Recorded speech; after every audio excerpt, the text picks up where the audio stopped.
Според ВМРО ДПМН, со повторна кандидатура на Аце Коцевски за градоначалник на Велес, СДСМ му покаже дека има недостаток на кадри во своите редови, па мора да кандидираат истрошен политичар, а немаат ни слуг за народот, кој веќе еднаш го казни за неодговорното работење на Коцевски.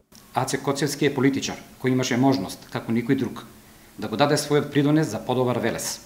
Во поголемиот период од самостојноста на Македонија, тој е носител на политички функции. Речиси во текот на целата негова кариера беше пратеник во Собранието на Република Македонија, потоа советник во Министерството за одбрана, а потоа цели 2 мандата во период од 9 години и градоначалник на Велес.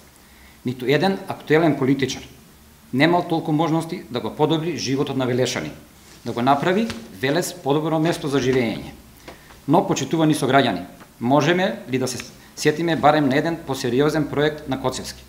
Можеме ли да се подсетиме барем на еден решен проблем од текот на многуте негови мандати, како пратеник или како градоначалник? Секако дека не можеме.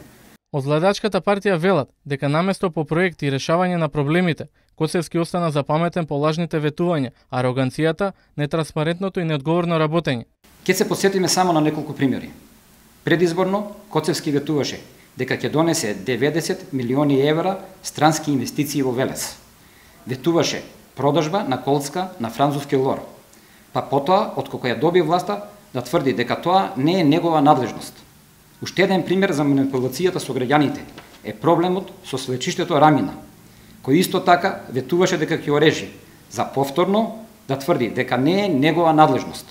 Неодговорното работење на Коцевски беше забележано и од страна на државниот ревизор. Во извештајот за работата на Коцевски беа нотирани мноштво неправилности и незаконитости, почнувајќи од незаконската набавка на лаптоп компјутери без тендер, преку набавките на нафта за училиштата, па се до неправилности во финансиското работење на самата општина.